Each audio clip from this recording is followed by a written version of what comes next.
Hey there, everyone. As we get started, I want to make a quick note for those of you who are going to use Excel for your early data analyses in this class. First of all, even if you want to start with Excel because you're familiar with it, I strongly encourage you to use SPSS every week and keep up with those tutorials because we will hit a point in the semester where you have to switch over to SPSS to do the assignments.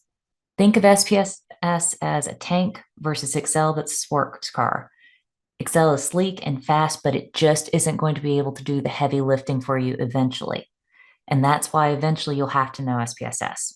Now, for those of you who do want to use Excel, the video lectures are going to tell you that for your analyses, you typically start with this Analyze tab, and that may be true for you. The new updates in Excel have changed this Analyze data tool to be more about visualization and summarization than actual statistics. If when you click on this button, it doesn't look the way it does in the videos, that means you're using a newer version of Excel and you need to click on the Data tab and Data Analysis. As soon as you click on Data Analysis under the Data tab in the new version of Excel, you'll have all of the same options that you see in the video, and the way you input information is exactly the same as soon as you choose any type of analysis. Let me know if you have any questions.